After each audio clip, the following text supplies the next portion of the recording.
Hey, hello everyone. Hi, this is Kevin here. Today we are gonna do a bit of property 101. If you are experienced investor or more advanced, then you can probably skip this video. Alright, what I want to share with you guys today is this thing called the mortgage servicing ratio, in short, MSR. So it's gonna affect those of you who are planning to take on a loan to buy a HDB, or perhaps you are buying the brand new executive condominium from the developer directly, right? Then you will have to be aware that there's this thing called MSR, mortgage servicing ratio, that will kind of determine how much loan cap you can get for your HDB or new EC. So let me just dive right into it. So what is mortgage servicing ratio? So mortgage servicing ratio refers to the portion of a borrower's gross monthly income that goes towards repaying all property loan, including the loan being applied for. And MSR is capped at 30% of a borrower's gross monthly income. So if you are a salaried worker, gross monthly income will not include the portion that is contributed by your employer. Alright, so it's just your take home pay plus your CPF, the 20% CPF that you pay on your own income yourself.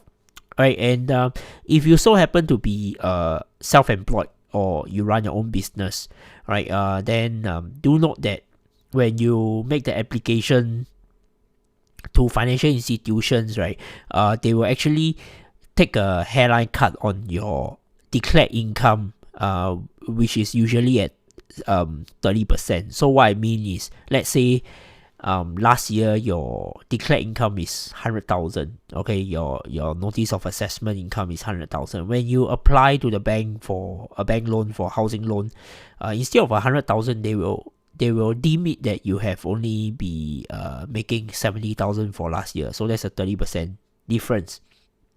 And this MSR is calculated on that $70,000, not your full $100,000. So you have to so for those of you with variable income, you have to take note of that. So same for if you are a salaried worker, but there's a portion of your income is considered like commission or maybe allowance, right? Some banks may again consider that as a form of variable income. So for that particular portion, they will also only consider only 70% of the declared amount. So bear in mind, right? Do check with your the bank that you're applying for a more specific confirmation, because I am aware that during this period of uncertainty, right, some banks are actually applying on a deeper hairline cut on variable income.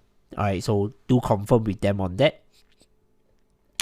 Okay, so who is affected by mortgage servicing ratio? As I mentioned, it applies to individuals who are trying to get loans to buy a HDB flat, be it a brand new one or a resale one. And then or the other group will be those of you who are thinking of buying a brand new executive condominium from a developer, right? Then if you take on a bank loan for the purchase, then the bank will assess you based on MSR.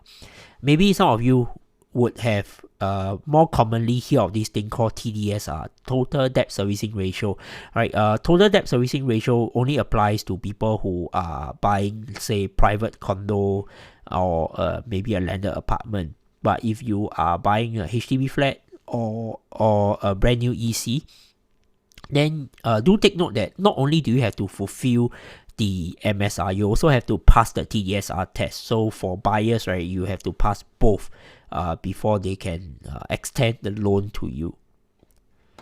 Okay, so how to calculate MSR? Actually, the easiest way, of course, will be to really just get hold of a friendly banker and pass them your personal information, get an in-principle approval, and then you know for sure how much you can borrow, right? And then this, of course, for people who are maybe in the more advanced stage of your purchase cycle, right? But maybe some of us, we are just toying with the idea of upgrading, moving on, or maybe we're just like, starting to plan about about buying a house next year or the year after, then just to share with you, right, how to calculate the MSR is actually 30% of your gross monthly income. So that means the whatever amount that you try to borrow, based on after working out the tenure, and the loan that you're trying to obtain, right, the monthly repayment cannot exceed 30% of your gross monthly income. Okay, and in calculating this MSR, right, they will also need to take into account all your existing property loans, which I suppose in most cases there won't be, right, because a lot of HDB buyers or new EC buyers are actually buying the house for the first time. So if you do not have any pre-existing property loan, then you don't have to worry about this. Okay, and then at least 20% of the monthly debt obligation for any property loan where the borrower is a guarantor. Okay, so these are information that you can find from the MAS website, Monetary Authority of Singapore. So these are all publicly available information. I basically just took them out and put them in a more presentable manner. That's all. Right. So all this information, you can actually verify them online yourself. Okay, so then now we know the formula. How does it work in real life? Let me just give you an example. Right, there are a lot of free calculators that you can actually use online. So just do a quick search. Be it, some of the banking websites like DBS, UOB, they have affordability calculator. If you go to some of the more commonly known websites like Property Guru, HProp, 99.co, they will also have calculators on it. And one of the preferred sites that I like to use is actually I would tend to go to hprop.sg. So they actually have quite a number of tools over here. Some of it are paid tools, but the calculators are actually free, right? And you don't have to subscribe to anything. So you should be going to the most straightforward way is to use the affordability calculator. Okay, if you go to the property calculators, you realize that they also have these, but this is just a very simple calculator. It's basically just 30% of your income kind of calculator, which doesn't really tell you much. So you should just go back tools and go straight to the affordability calculator. Okay, let me just click on it. Okay, and it loads. Okay, so it's actually pretty straightforward. Let me just run through one example with you. So is this a single or joint purchase? Are you buying it for yourself or you're buying together as a couple? Right. So let's just assume single application. Remember the changes to HDB or EC. Alright, as I said, this doesn't apply to private for MSR. But this calculator, of course, you can use it for all purpose. Okay, age. Let's say for single, right, you need to be at least 35. So let's just say this person is 38 years old, citizen, property owned, 0, number of outstanding loans, 0, CPF and cash. Let's just say I have 100,000 available. Okay, monthly fixed income. Okay, so let's just use 5,000. Okay, 0 variable income, 0 monthly rental income. Okay, if you have rental income, again, that's also considered variable income. I got no property previously, so there's no rental income. Okay, so gross, whatever you put here, gross, then you will get 5,000 as a gross. Okay, so what is your monthly expenses? Let's just say you have a car loan, okay, which you are paying say $1,000 a month.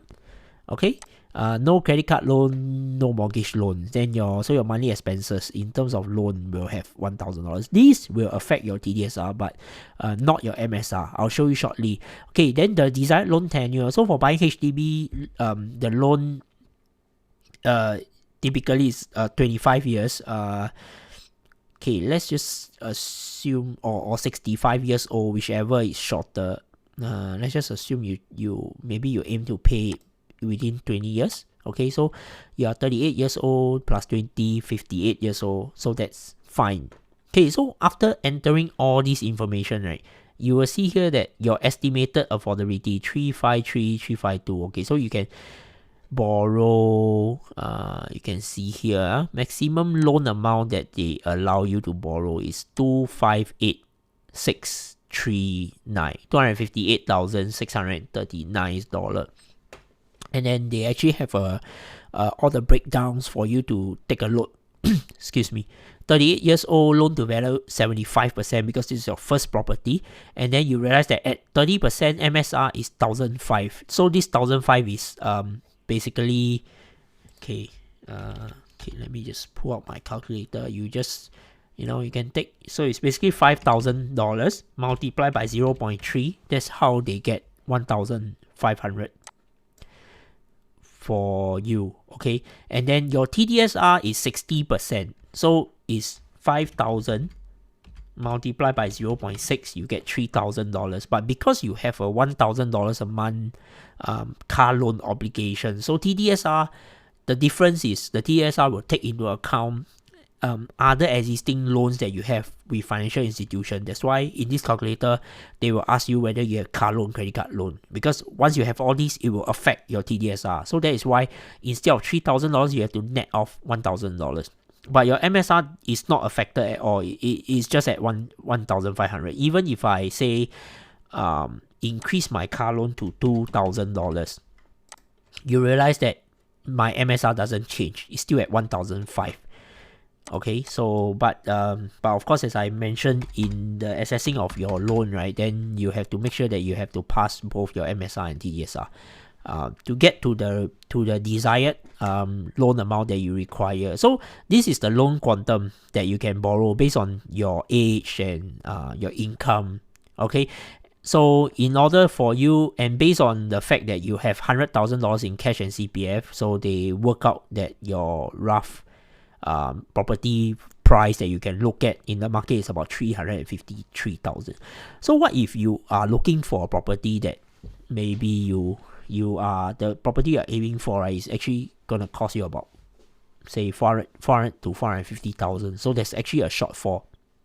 Well, so in order to mitigate this shortfall, right, there are basically only two things you can do. Number one is, of course, you have to find a way to three things I should say. Find a way to increase your income, your declared income. Okay, but most of the time is quite hard for you to do that within a short notice. Anyway, the banks will look at your past 3 months income statement. So unless you suddenly get a pay raise, chances are this is not going to happen. So what's option 2? Option 2 is you have to find a way to increase your cash and CPF. So let's say instead of 100,000, you got a family loan from your parents, and you have 200,000 instead.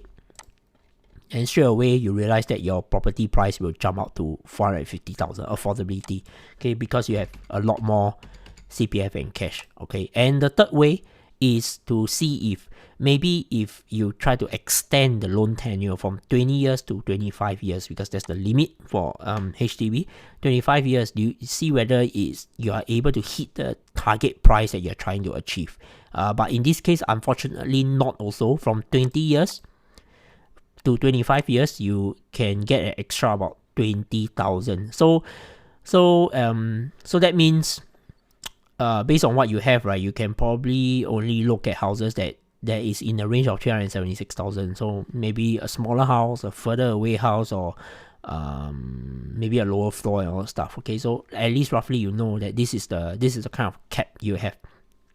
Okay, then the next question is, some people might ask, how come when I try to use the calculator, right, sometimes there are some calculators that allows you to put in your own interest rate, and then you realize that, hey, based on current interest rate 1.2, 1.3%, I actually get a much more higher loan amount.